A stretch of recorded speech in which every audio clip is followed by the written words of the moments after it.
Hi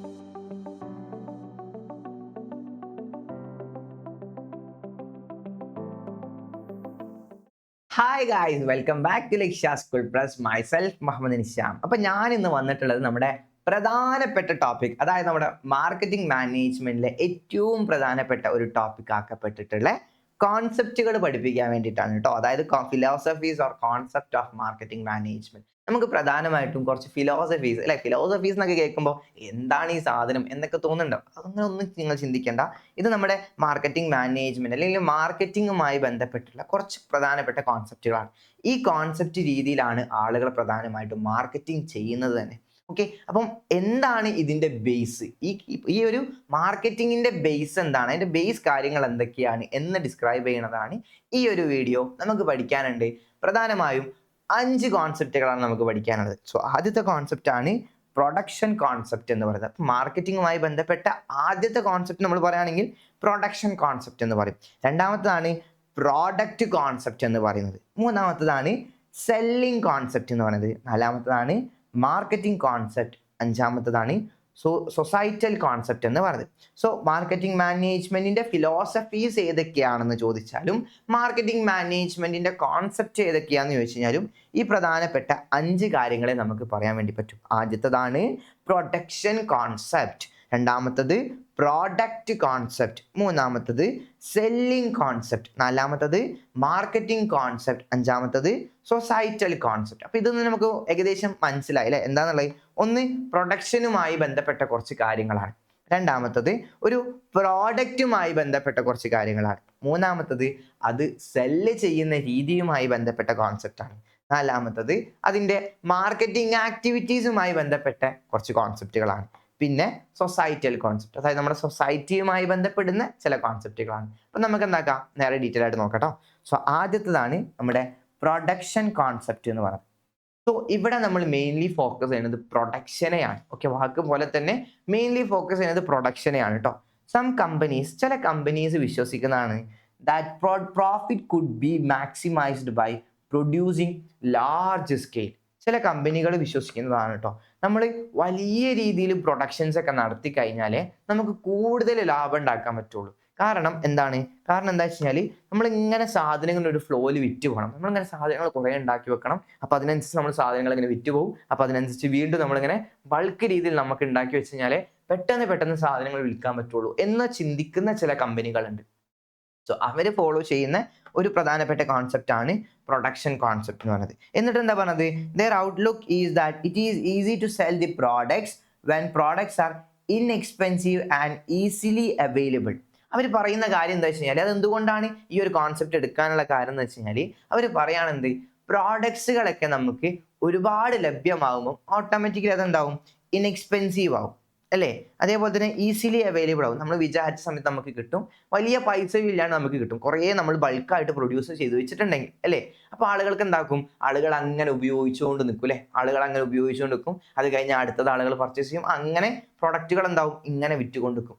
so അപ്പോൾ നമുക്ക് കൂടുതൽ പ്രോഫിറ്റ് കിട്ടും എന്ന് വിശ്വസിക്കുന്ന ചില ആളുകളുണ്ട്, ചില കമ്പനീസ് ഉണ്ട്. അതാണ് നമ്മൾ പ്രധാനമായിട്ടും പ്രൊഡക്ഷൻ കോൺസെപ്റ്റ് കൊണ്ട് പറഞ്ഞത് കേട്ടോ. The mainly concentrated on quantity of product. ഇവർ മെയിനായിട്ടും പ്രോഡക്റ്റിന്റെ ക്വാണ്ടിറ്റിയാണ് കോൺസെപ്റ്റ് ഓറിയൻറ്റ് ചെയ്യണത് കേട്ടോ, നമുക്ക് കോൺസെൻട്രേറ്റ് ചെയ്യണത്. Their aim is to earn more profit through large scale production.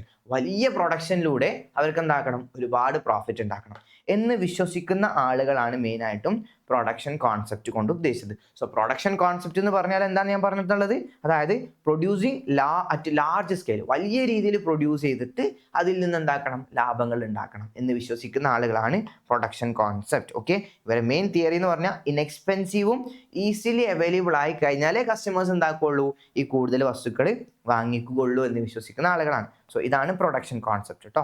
ഇനി രണ്ടാമത്തെ കോൺസെപ്റ്റ് ആണ് പ്രോഡക്റ്റ് കോൺസെപ്റ്റ്. ക്ലിയർ ആണല്ലോ, രണ്ടാമത്തെ കോൺസെപ്റ്റ് ആണ് പ്രോഡക്റ്റ് കോൺസെപ്റ്റ്. ഇതിന് നമ്മൾ പ്രധാനമായിട്ടും ഫോക്കസ് ചെയ്യുന്നത് പ്രോഡക്റ്റിനെയാണ്. ക്ലിയർ, ചില പ്രോഡക്ട്സുകൾ നമുക്കറിയാം, നമ്മുടെ നിത്യജീവിതത്തിൽ ഉപയോഗിക്കുന്ന ചില പ്രോഡക്റ്റുകൾ നമ്മളാണെങ്കിലും ഹൈ ക്വാളിറ്റി ഉള്ള വസ്തുക്കളായിരിക്കും നമ്മൾ യൂസ് ചെയ്യുക. നമ്മൾ ആരും തന്നെ, എൻ്റെ ഒരു തോട്ടാണ്, ഞാൻ വിശ്വസിക്കുന്നത് അങ്ങനെ കേട്ടോ, അതായത് നല്ല ക്വാളിറ്റി ഉള്ള പ്രോഡക്റ്റുകൾ വാങ്ങിക്കുമ്പോൾ നമുക്ക് അതിൻ്റെതായിട്ടുള്ള എന്താണ് ഒരു യൂസ്ഫുൾനെസ്സും അതേപോലെ തന്നെ അതിൻ്റെ ഒരു സ്റ്റാൻഡേർഡും നമുക്ക് കീപ്പ് ചെയ്യാൻ പറ്റുള്ളൂ. ആണല്ലോ. So this concept says that customers would favour those product with superior quality, performance and features. ഞാൻ വിചാരിച്ച പോലെ തന്നെയാണ് കേട്ടോ. ചില കസ്റ്റമേഴ്സ് എന്താണ് പറയുന്നത്, നല്ല രീതിയിലുള്ള പ്രോഡക്റ്റ്, അതായത് സുപ്പീരിയർ ക്വാളിറ്റി, നല്ല ക്വാളിറ്റിയുള്ള പ്രോഡക്റ്റ് ആയിരിക്കണം, ഹൈ പെർഫോമൻസ് ഉണ്ടായിരിക്കണം, പിന്നെ അതിന് നല്ല ഫീച്ചേഴ്സ് സവിശേഷതകളും ഉണ്ടാവണം. അപ്പോൾ നമ്മൾ ഫോൺസിൽ നോക്കുകയാണെങ്കിൽ ചില ആളുകൾ എന്താക്കും, നേരെ ആപ്പിളിൻ്റെ ബ്രാൻഡിനെ റെക്കമെൻഡ് ചെയ്യും. കാരണം എന്താണ്, അതിന് നല്ല ക്വാളിറ്റി ഉണ്ടെന്ന് പറയും, നല്ല പെർഫോമൻസ് ആണെന്ന് പറയും, ഒരുപാട് ഫീച്ചേഴ്സ് ഉണ്ട് എന്ന് പറയും, നല്ല രീതിയിൽ അതിന് പ്രൊട്ടക്ഷൻ ഉണ്ട് എന്നൊക്കെ അവർ പറയുന്നു. ചില ആളുകൾ നേരെ എന്താക്കും, സാംസങ്ങിന്റെ അൾട്രാ മോഡൽസിനെ പറ്റി പറയും. ചില ആളുകൾ വേറെ തന്നെ മറ്റു ഡിവൈസുകൾ കമ്പയർ ചെയ്യും. അപ്പോൾ ഓരോ ആളുകൾക്ക് ഓരോരോ ഫീച്ചേഴ്സ് ആണ്. അപ്പോൾ അതിനനുസരിച്ച് ഇഷ്ടപ്പെടുന്ന ആളുകളുണ്ടാവും. സോ മോസ്റ്റ്ലി ആളുകൾ ബിലീവ് ചെയ്യുന്ന ഒരു കാര്യമാണ്, പ്രോഡക്റ്റ് ഹൈ ക്വാളിറ്റി ആണെങ്കിൽ കൂടുതലായിട്ട് എന്താവും, കസ്റ്റമേഴ്സ് വാങ്ങിക്കും എന്ന് വിശ്വസിക്കുന്ന ചില കമ്പനീസ് ഉണ്ട്. So these people believe that quality of product is key factor to maximize profit of a firm.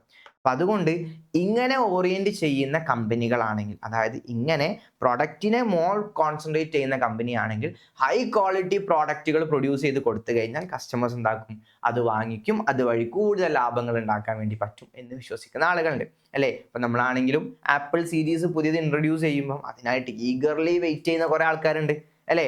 അതിന്റെ ചിലപ്പം സെയിം സാധനം തന്നെയായിരിക്കും നെക്സ്റ്റ് അപ്ഡേഷനിലും വരുന്നത്, പക്ഷെ അതിലെന്തൊക്കെയോ ഉണ്ടെന്ന് പ്രതീക്ഷിച്ചിട്ട് വാങ്ങുന്ന ആൾക്കാരുണ്ടാവും. അല്ലെങ്കിൽ ആ ഒരു മോഡൽ കൊണ്ട് നടക്കാൻ ലക്ഷ്യൂറസ് ഫീൽ തോന്നുന്ന കുറെ ആളുകളുണ്ടാവും അല്ലേ. അല്ലെങ്കിൽ നമ്മുടെ കാറ് പുതിയൊരു വേർഷൻ ഇറങ്ങുകയാണെങ്കിൽ അത് മാറ്റി യൂസ് ചെയ്യാനുള്ള ആൾക്കാരുണ്ടാവും. കാരണം ആ ഒരു ഡിസൈൻ അല്ലെങ്കിൽ ആ ഒരു ബ്രാൻഡിന് ഒരു ഇമ്പോർട്ടൻസ് കൊടുക്കുന്ന ആൾക്കാരുണ്ടാവും. സോ അങ്ങനെയുള്ള ആളുകളുണ്ടാവും. അതാണ് നമ്മൾ പ്രധാനമായിട്ടും പ്രോഡക്റ്റ് കോൺസെപ്റ്റ് കൊണ്ട് ഉദ്ദേശിക്കുന്നത് കേട്ടോ. സോ ഇങ്ങനത്തെ ആളുകൾ their aim is to earn more profit through quality ഇംപ്രൂവ്മെന്റിലൂടെ കൂടുതൽ വരുമാനം ഉണ്ടാക്കാം എന്ന് വിശ്വസിക്കുന്ന ആളുകളാണ്.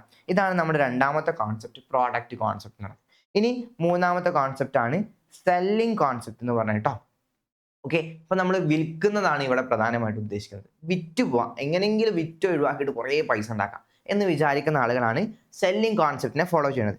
According to this concept, it is assumed that customers would not buy or not buy enough unless they are adequately attracted and convinced to do so.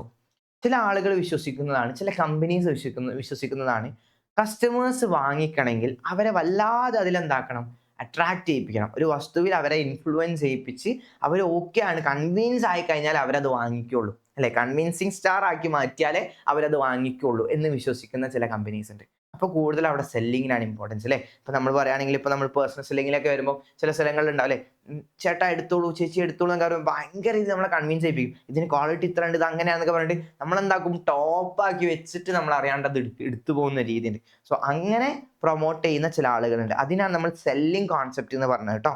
Therefore, firms should undertake various promotion techniques such as, അപ്പോൾ അതിനായിട്ട് എന്താക്കും, ഈ ഫേമുകൾ selling ചെയ്യാനായിട്ട് ഈ ഫേമുകൾ ഒരുപാട് promotional ടെക്നിക്സുകൾ use ചെയ്യും. അതിൽ advertising ഉണ്ടാവും, സെയിൽസ് പ്രൊമോഷൻസ് ഉണ്ടാവും, പേഴ്സണൽ സെല്ലിംഗ് ഉണ്ടാവും. ഓക്കെ, അങ്ങനെ ഇതൊക്കെ ചെയ്തിട്ട് ആളുകളെ കൊണ്ട് വല്ലാണ്ട് ഡിമാൻഡ് ആക്കിച്ചിട്ട് ആളുകൾക്ക് ലാർജ് ഡിമാൻഡ് കൊടുത്തിട്ട് ആ സാധനങ്ങൾ സെല്ല് ചെയ്യും. ഓക്കെ, സോ അങ്ങനെ കൊടുക്കുന്ന ആൾക്കാരുണ്ടാവില്ലേ, നമ്മൾ ചില സമയത്ത് കാണാൻ പറ്റും ചില ഷോപ്പുകളിലൊക്കെ ക്ലിയറൻസ് സെയില്, അതേപോലെ തന്നെ ഡിസ്കൗണ്ട് സെയില് എന്നൊക്കെ പറയാണ്ട് പല രീതിയിൽ എന്താക്കും, നമ്മളെ വലിയ രീതിയിൽ അങ്ങോട്ട് ഇമ്പ്രസ് ചെയ്യിപ്പിക്കും. അത്ര കൊടുക്കുന്നുണ്ട് ഇത്ര കൊടുക്കണ കാണ്ട്. അപ്പോൾ നമ്മൾ എസ്പെഷ്യലി കാണുകയാണെങ്കിൽ നമ്മളിപ്പോൾ റീൽസിലൊക്കെ ഭയങ്കര രീതിയിൽ കാണുന്ന ഒരു വസ്തുവാണ് എന്ത്, നമ്മൾ എന്താണ്, ലുലുവിൽ ഇത്ര ഓഫർ ഉണ്ട്, നെസ്റ്റോയിൽ ഇത്ര ഓഫർ ഉണ്ട്, നിങ്ങൾ പോയി നോക്കൂ, 1 കിലോ അരിക്ക് 9 രൂപ, 1 കിലോ ഉള്ളിക്ക് 9 രൂപ എന്നൊക്കെ പറയാണ്ട് അങ്ങനെ റീൽ ഇട്ടിട്ട് ഉണ്ടാകും. നമ്മൾ കാണുമ്പോൾ എന്തൊക്കെ ഉണ്ടില്ലെന്ന്. ഇപ്പൊ നമ്മുടെ നാട്ടിലുള്ള അതേപോലെ തന്നെ ഹൈലൈറ്റ് മാളിലൊക്കെ ഭയങ്കര തിരക്കായിരുന്നു, മിഡ് നൈറ്റ് സെയിൽ എന്നൊക്കെ പറയാണ്ട് ഭയങ്കര തിക്കും തിരക്കും ഭയങ്കര പ്രശ്നങ്ങളൊക്കെ ആയിരുന്നു. അപ്പോൾ അങ്ങനെ ആളുകളെ ഭയങ്കര രീതിയിൽ ഇൻഫ്ലുവൻസ് ചെയ്യിപ്പിക്കുന്ന ഒരു സിസ്റ്റം അല്ലെങ്കിൽ ഒരു കോൺസെപ്റ്റ് ആണ് സെല്ലിംഗ് കോൺസെപ്റ്റ്. അപ്പോൾ ആളുകൾ കൂടുതൽ വരണമെങ്കിൽ സെല്ലിംഗ് കോൺസെപ്റ്റ് കൂടുതലായിട്ട് ഇൻട്രൊഡ്യൂസ് ചെയ്യണം എന്ന് വിശ്വസിക്കുന്ന കമ്പനികളുണ്ട്. സോ ഇതാണ് പ്രധാനമായിട്ടും സെല്ലിംഗ് കോൺസെപ്റ്റ് കേട്ടോ. അതായത് കൂടുതലും ആളുകളെ അട്രാക്ട് ചെയ്യിപ്പിക്കുന്ന, കൺവിൻസ് ചെയ്യിപ്പിക്കുന്ന രീതിയാണ് സെല്ലിംഗ് കോൺസെപ്റ്റ് കൊണ്ട് ഉദ്ദേശിച്ചത്. Okay, so it helps in pushing the sales volume of the product thereby increasing sales profit. അപ്പോൾ അതുവഴി നമ്മൾ എന്താക്കും, നമ്മുടെ സെയിൽസ് നമ്മൾ പുഷ് ചെയ്ത് കൊടുക്കുകയാണ് മാക്സിമം. അതുവഴി നമുക്ക് കൂടുതൽ എന്താക്കാം, പ്രോഫിറ്റുകൾ ഉണ്ടാക്കാൻ പറ്റും കേട്ടോ. Here customer satisfaction is not a key factor. ഇവിടെ കസ്റ്റമറുടെ സാറ്റിസ്ഫാക്ഷൻ ഒന്നും ഒരു പ്രാധാന്യമില്ല. ഇവിടെ എന്ത് മതി, സെയിൽ പോയാൽ മതി, സാധനങ്ങൾ വിറ്റ് പോയാൽ മതി. കസ്റ്റമർ എത്രത്തോളം സാറ്റിസ്ഫൈഡ് ആണോ കാര്യങ്ങൾക്കൊന്നും ഇവിടെ പ്രസക്തിയില്ല. ബിക്കോസ് ദിസ് ഈസ് സെല്ലിങ് മാത്രമാണ് അല്ലേ. ഓക്കെ, സോ സെല്ലിങ്ങിൽ നമുക്ക് എന്ത് മതി, സാധനം വിറ്റ് പ്രോഫിറ്റ് കിട്ടിയാൽ മതി, കസ്റ്റമറുടെ സാറ്റിസ്ഫാക്ഷൻ ഒന്നും ഇമ്പോർട്ടൻസ് ഇല്ല. ക്ലിയർ ആണല്ലോ. And the fourth one is marketing concept. So marketing concept കൊണ്ട് ഉദ്ദേശിക്കുന്നത്, നേരത്തെ നമ്മൾ സെല്ലിങ്ങിൽ പറഞ്ഞു കസ്റ്റമറുടെ സാറ്റിസ്ഫാക്ഷൻ ഇമ്പോർട്ടൻസ് ഇല്ല, പക്ഷെ ഇവിടെ നമ്മൾ എന്തിനു ഇമ്പോർട്ടൻസ് കൊടുക്കുന്നുണ്ട്, കസ്റ്റമറുടെ സാറ്റിസ്ഫാക്ഷൻ ആണ് കൂടുതൽ ഇമ്പോർട്ടൻസ് കൊടുക്കുന്നത്. Customer is the king. Customers നമ്മൾ കിങ് ആയിട്ടാണ് ഇവിടെ റെപ്രസെന്റ് ചെയ്യുന്നത്. ഏതിലെ, നമ്മുടെ മാർക്കറ്റിംഗ് കോൺസെപ്റ്റിൽ കേട്ടോ. According to this concept, an organization can achieve its objective of profit maximization by identifying the needs of its present and prospective customers and effectively satisfying them. So ഇവിടെ ഈ ഒരു കോൺസെപ്റ്റ്, മാർക്കറ്റിംഗ് കോൺസെപ്റ്റ് ബിലീവ് ചെയ്യുന്ന ആളുകൾ പ്രസന്റും ഫ്യൂച്ചറും ഒക്കെ നോക്കിയിട്ടാണ്. അപ്പോൾ ഇപ്പോഴത്തെ നമ്മുടെ കസ്റ്റമേഴ്സ് ആണെങ്കിലും ഫ്യൂച്ചറിൽ നമ്മുടെ കസ്റ്റമേഴ്സ് ആണെങ്കിലും they will be attracted when they will get satisfaction. അവർക്ക് കൃത്യമായ സാറ്റിസ്ഫാക്ഷൻ കിട്ടിയാലേ അവർ വീണ്ടും വീണ്ടും വീണ്ടും അട്രാക്ട് ചെയ്യുള്ളൂ. സോ അപ്പം സാറ്റിസ്ഫാക്ഷൻ കിട്ടണമെങ്കിൽ നമ്മൾക്ക് എന്താക്കണം, അതിനുള്ള ആക്ടിവിറ്റീസ്, അതായത് മെയിൻ മാർക്കറ്റിംഗ് കോൺസെപ്റ്റിലേക്ക് ഓറിയന്റ് ചെയ്യണം. ഓക്കെ, അപ്പോൾ മാർക്കറ്റിംഗ് നമ്മൾ പഠിച്ചിട്ടുണ്ട്, നമ്മളെങ്ങനെയാണ് സെയിൽ നടത്താണ് ത്രൂ കസ്റ്റമർ സാറ്റിസ്ഫാക്ഷൻ, അതാണ് മാർക്കറ്റിംഗ് പഠിച്ചല്ലോ. സോ ഇവിടെ കൂടുതലും അതിനെയാണ് ഫോക്കസ് ചെയ്യുന്നത്. The main aim to profit maximization through customer satisfaction. Clear? So ഇതാണ് നമ്മുടെ marketing concept. And the last one, that is societal concept. So societal concept കൊണ്ട് നമ്മൾക്ക് അറിയാം അവിടെ എന്താണ്, സൊസൈറ്റിക്കാണ് നമ്മൾ കൺസിഡറേഷൻ കൊടുക്കുന്നത്. സോ സൊസൈറ്റിക്ക് കൺസിഡറേഷൻ കൊടുക്കുമ്പോൾ നമുക്ക് പ്രോഫിറ്റും വേണ്ടേ. സോ നോക്കാം കേട്ടോ. According to this concept, marketing strategy must honour the social values. Social വാല്യൂസിനെ നമ്മൾ ഒരിക്കലും മറികടക്കാതെ നമ്മൾ മാർക്കറ്റിംഗ് ആക്ടിവിറ്റീസ് ചെയ്യരുത്. ഓക്കെ, അതിനെ നമ്മളെപ്പോഴും പരിഗണന കൊടുത്തിട്ട്, അതിനെപ്പോഴും നമ്മൾ പ്രാധാന്യം കൊടുത്തിട്ടായിരിക്കണം നമ്മൾ മാർക്കറ്റിംഗ് ആക്ടിവിറ്റീസ് നടത്തേണ്ടത്. Okay, it should aim at consumer satisfaction with എൻവിയോൺമെന്റൽ കൺസർവേഷൻ. സോ ഇതിൽ നമ്മൾ പറയുകയാണെങ്കിൽ നമ്മൾ എന്താണ്, ഒരു മിസ്ലീഡിങ് അഡ്വർടൈസ്മെന്റ് ഇത് സോഷ്യൽ കോൺസെപ്റ്റിന് എഗെയിൻസ്റ്റ് ആണ്. ഓക്കെ, നമ്മളിപ്പോൾ ഒരു മിസ്ലീഡിങ് അഡ്വർടൈസ്മെന്റ് കൊടുത്തു, സാധനങ്ങൾ വാങ്ങിച്ച് കസ്റ്റമർ എന്താവും, അതിൽ വഞ്ചിതരായി കഴിഞ്ഞാൽ ഇതെന്താണ്, സൊസൈറ്റൽ കോൺസെപ്റ്റിന് എഗെയിൻസ്റ്റ് ആണ് അല്ലേ. സോ ഇവിടെ അതേപോലെ തന്നെ നമ്മുടെ എൻവിയോൺമെന്റ് എപ്പോഴും നമ്മൾ പ്രൊട്ടക്ട് ചെയ്തുകൊണ്ടിരിക്കണം. Okay, clear? എപ്പോഴും നമ്മുടെ നേച്ചേഴ്സ്, ഫോർ എക്സാമ്പിൾ ലാൻഡ്, അതേപോലെ തന്നെ സോയിലൊക്കെ എന്താക്കണം, നമ്മൾ കൺസേർവ് ചെയ്തുകൊണ്ടാണ്. നമ്മൾ ഒരിക്കലും എന്താക്കരുത്, അതിനെ നമ്മൾ ബുദ്ധിമുട്ടിച്ച് നമ്മൾ വലിയൊരു ഫ്ലെക്സ് ബോർഡ് വെച്ച്, നമ്മൾ ആഡ് കൊടുക്കുന്ന രീതിയിൽ ഫ്ലെക്സ് ബോർഡ് വെച്ച്, എന്നിട്ട് ആ ഫ്ലെക്സ് ബോർഡ് മഴയൊക്കെ കൊണ്ട് അത് മൊത്തം തകർന്ന് വീണ്, അത് മണ്ണിൽ വീണ് അലിഞ്ഞാൽ ഫുള്ളും ആ ഒരു മണ്ണ് കിടന്ന് അത് മണ്ണ് മൊത്തം ചീത്ത ആവുന്ന രീതിയിൽ ചെയ്യരുത്. ഓക്കെ, നമ്മൾ അങ്ങനെ എന്തെങ്കിലും നമ്മൾ അതെന്താക്കണം, ക്ലീൻ ആക്കി കാര്യങ്ങൾ പറ്റും. അപ്പോൾ സൊസൈറ്റിനെ കൂടി എന്താക്കണം, നമ്മൾ കൺസിഡർ ചെയ്യുന്ന ഒരു കോൺസെപ്റ്റ് ആണ് സൊസൈറ്റൽ കോൺസെപ്റ്റ് എന്ന് പറഞ്ഞിട്ടോ. It means that marketing effort should not selfish enough to maximize profit at the cost of society. സൊസൈറ്റിനെ യാതൊരു വിധത്തിലും ഹാംഫുൾ ആക്കാത്ത രീതിയിലുള്ള മാർക്കറ്റിംഗ് ആക്ടിവിറ്റീസ്, അത് നല്ലൊരു സ്കീമല്ലേ. Exactly. Price stability, quality of goods, availability of resources, pollution control etcetera are examples of societal marketing concept. Okay, so societal concept of മാർക്കറ്റിങ്ങിന് examples ആയിട്ട് നമ്മൾ പറയുകയാണെങ്കിൽ പ്രൈസ് സ്റ്റെബിലിറ്റി, നമ്മളെപ്പോഴും പ്രൈസ് ഒരു മീഡിയം ലെവലിലൊക്കെ നമ്മൾ എന്താക്കണം, ഒരിക്കലും ഭയങ്കര ഹൈക്ക് ആക്കിയിട്ട് ആൾക്കാരെ ബുദ്ധിമുട്ടിക്കാത്ത എപ്പോഴും ഒരു പ്രൈസ് സ്റ്റെബിലിറ്റി, മാർക്കറ്റിൽ നമ്മുടെ സാധനത്തിന്റെ പ്രൈസ് എപ്പോഴും സ്റ്റേബിൾ ആക്കുന്ന രീതിയിൽ കൊണ്ട് നടക്കുക. പിന്നെ എപ്പോഴും ക്വാളിറ്റി ഗുഡ്സ് പ്രൊഡ്യൂസ് ചെയ്ത് നമ്മൾ കൊടുക്കുക. പിന്നെ കൃത്യസമയത്ത് റോ മെറ്റീരിയൽസ് റിസോഴ്സസ് നമുക്ക് ആളുകളിലേക്ക് എത്തിച്ചു കൊടുക്കുക. പിന്നെ പൊല്യൂഷൻ കൺട്രോൾ ചെയ്യുക ഒക്കെ ഇതിന് എക്സാമ്പിൾ ആണ് കേട്ടോ. ഓക്കെ, സോ ഇതൊക്കെയാണ് പ്രധാനമായിട്ടും സൊസൈറ്റൽ മാർക്കറ്റിംഗ് കോൺസെപ്റ്റിന് എക്സാമ്പിൾസ്. വൺ വേർഡ് ക്വസ്റ്റ്യൻസ് ഈ ഒരു ഭാഗത്ത് നിന്ന് വരും കേട്ടോ. സോ ഇത്രയും കാര്യങ്ങളാണ് മെയിൻ ആയിട്ട് നമ്മൾ മാർക്കറ്റിംഗ് മാനേജ്മെന്റ് കോൺസെപ്റ്റിൽ നമ്മൾ പഠിക്കുന്നത് കേട്ടോ. കോൺസെപ്റ്റ് ഓർ ഫിലോസഫീസിൽ നമ്മൾ പഠിക്കുന്നത് 5 കാര്യങ്ങളാണ് പഠിച്ചത്. Production concept, product concept, selling concept, marketing concept, societal concept. Clear ആണല്ലോ ഈ കോൺസെപ്റ്റ്സ് ഒക്കെ? ഇനി കൃത്യമായി 5 മാർക്ക് നേടിയെടുക്കാം. Thank you.